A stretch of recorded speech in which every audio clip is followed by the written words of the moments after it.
Are you a piece of humanity out there that's thinking of sending me a gift? Please don't. I'm not worth it. I'm a terrible YTPC community member. I don't keep up with anybody. I rarely make videos. Come on, don't send me any gifts. However, John Galdieri, Cassidy Rose, and etc. Other members of the family who I don't think we quite participate, so I won't name them. But Cassidy Rose's name shows up in the comments. But thank you all so much for the incredible gift of not only a giant tub of Carter Hall. I'll never be able to smoke this Carter Hall. We need to have, here's what we need to do. We need to have Gribley's philanthropic Carter Hall redistribution system, because what is this? How much weight? 14 ounces. 14 ounces of Carter Hall they sent me. I just wanted a luxury pouch. And knowing that, Cassidy Rose, I believe, insisted that I actually have a luxury pouch with which to smoke my Carter Hall, and so they sent me a Stockaby's 4th generation tobacco pouch. This I will not be redistributing. Thank you so much. Everybody else, don't send me any gifts, but look at that. Look how luxury this pouch is. It's so luxury I'm spilling tobacco. So I'm never gonna be able to smoke all this Carter Hall. So we need to figure out a good way of distributing this to others. Does anybody out there particularly want any Carter Hall that I could pass on to you? I'll probably smoke, let's see, 14 ounces? I'll probably smoke 8. I don't know, I have read that Carter Hall, you know, this is funny. When you have a child, you don't remember anything, right? And so like I mentioned in the last video, I've done research on Carter Hall in the past and read up on it. I don't remember any of that, but I do remember reading that it's a good base for mixing other blends if you're into that sort of thing. If you like to order constituent tobaccos, your Latakias and your Virginias and your Orientals and all that, Carter Hall is a good base from which to mix. So I actually might use it for something like that because, John, my finger was on the button. I had already added a bunch of things to my cart, and I was getting ready to press the checkout button when I got your comments that there was a package coming in. By the way, I'm so glad they canceled the postage because that was expensive. This was way too expensive. Stop! Don't send me anything. But thank you, because I'm enjoying it. So this is another Gribley's Folly Sunday Antisocial. I'm smoking Carter Hall in my Dagner custom sitting poker. Do you guys remember when these were like the hot thing?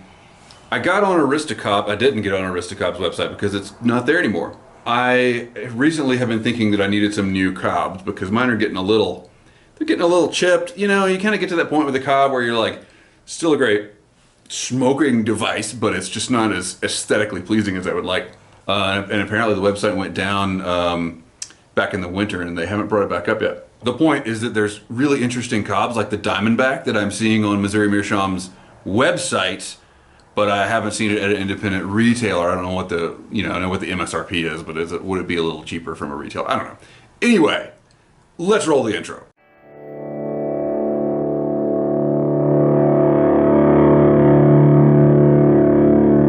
This antisocial is going to be extra anti because I don't want to be misconstrued as getting Schadenfreude glee from people's deaths. I'm not doing that. However, we need to talk about this Titanic submersible. Once again, let me be clear. This is a horrible tragedy. This is a terrible thing that is happening. However, it is Wednesday night. We are told by the media that there are a scant few hours of oxygen left in this submersible if it is still intact, which we kind of all know that it's not, right? So I think that we're kind of in the waning hours of the pretense of a rescue mission, and that is a terrible place to be. And I'm going to say it for a third time, this is horrible. And it is an incredible tragedy, and I feel for the people on board and for their families. But they were morons. The whole story of the Titanic can be summed up as, well, number one, if you're going to go back to like literature, it's Hemingway. It's man versus nature, right? That's the basic archetypal plot here, man versus nature. But if you're gonna expound on that a little bit, it's rich billionaires versus nature. The story of the Titanic from its outset is about the hubris of the wealthy getting people into horrible, deadly situations.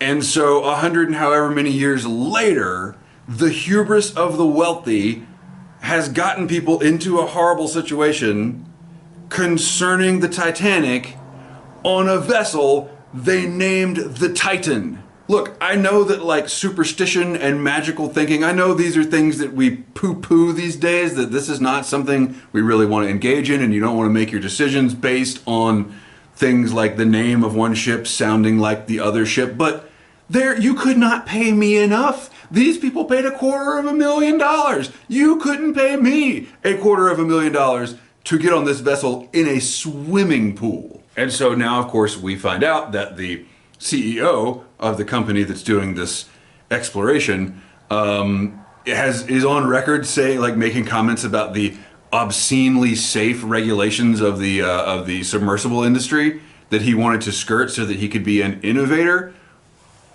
So my question is, the people that have $250,000 to spend on this, do they not do a Google search? Did you not look up, like, I don't know, who is in charge of sending your ass 12,000 feet below the surface of the ocean? I research every purchase I make. I'm fixing my wife's bass guitar. I came down here to look and see if I have any spare parts because I don't want to order a potentiometer that costs $6 if I already have one in the garage. These people are like, hey, I'm gonna get on a submersible. I'm gonna go 2 miles down the ocean. I'm not gonna go look up what this guy says. It's fine. Obscenely safe regulations. Do you think maybe that's because this environment is a place that human beings are not meant to go? The Titanic was not meant to go where it is. It was meant to stay on the top. How did that work out? What are you doing? They say is unsinkable. It is unsinkable. God himself could not sink this ship.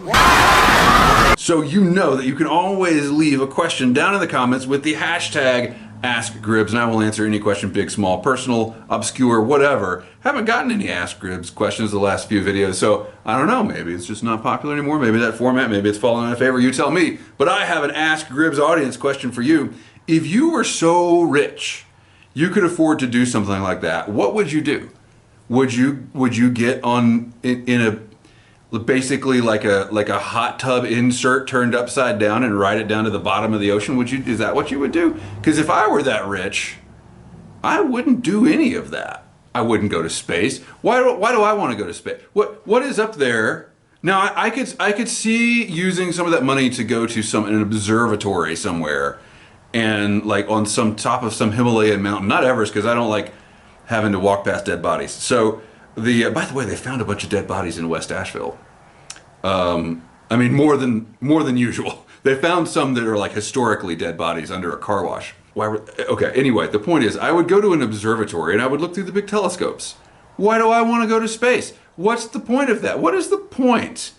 People have been there. I wouldn't be the first. People way more deserving than me have been there. They like worked and fought their whole lives to get into the space program, and they went to space. Good for them. I'm just some schmuck with a bunch of money.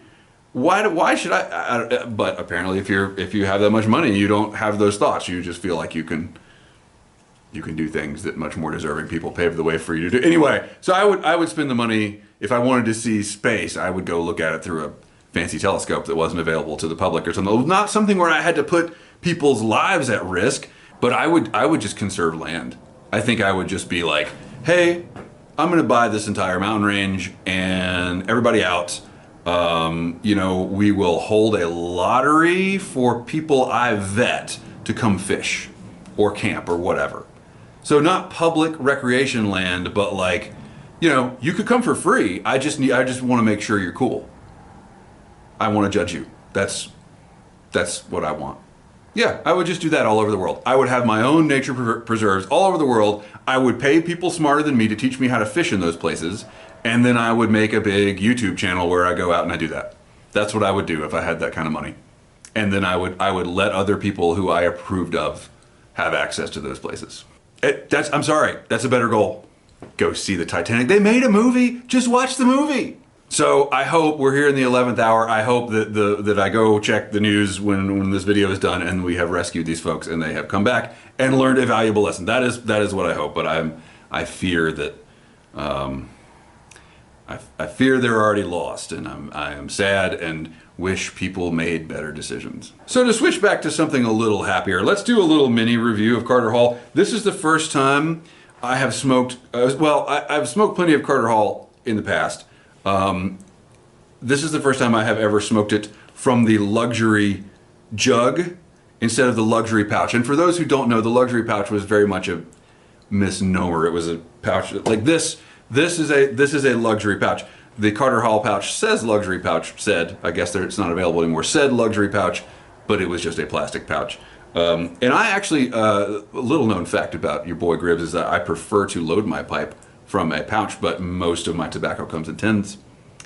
It's very sad. Anyway, this is the first time I've gotten the full codger experience where you smoke out of a jug as big as your head, and this, it sort of brings to mind our forefathers in the smoking community who would go to the drugstore and buy their OTC codger blends, and that was all they smoked, and they had their one pipe, and they sat in their armchair, and they just smoked their one blend until they died of oral cancer. The old codgers that we all knew, I didn't really know any. My dad smoked a pipe, but he was not a codger. I think he was into the Dunhill stuff. He was not an OTC tobacco smoker, and by the time that I was really old enough to be aware, he was smoking cigarettes, which are not great. And then he quit, cold turkey, by the way. But the point that I'm trying to make is that it harkens to a different kind of pipe smoker, and from all the snobs that we are now. Right? I'm totally a tobacco snob, and it is out of character for me to like something like Carter Hall. But I will say that this bowl, given my new proclivities for not smoking very much, this bowl has been pleasant, and have reached the end of it, which normally I don't reach the end of because Carter Hall is a very smooth and fast burning tobacco. There might be a little bit of tobacco left that's burnable in there. But this is exactly what I need for times when I'm going to be out on the water, for times when you want to smoke a pipe but you don't want to deal with, like, my problem is I'm not really aware of like the ramifications until I wake up in the middle of the night because my conscience won't let me sleep, and I wake up and I'm like, my sinuses taste like Latakia. You know, I've smoked a real strong tobacco. I don't think this will be the problem. That this will be a problem with Carter Hall. It's a very, it's a good tobacco. Not great, but good. It's pleasant, not something that grabs your attention. You can smoke it like, well, there we go again, like people that are addicted to nicotine. But I am not addicted to nicotine, and I don't think most of us are. So it's an interesting diversion away from the snobbery, and I like it. It's been a very pleasant smoke. That's all for now. Maybe I'll go a little more in depth with Carter Hall tasting notes and all that some other time. John and family, thank you so much. Everybody else, please don't go under the surface of the ocean in a tiny boat that's made by an unregulated company, and keep the ends out for the ties that bind. See you next time.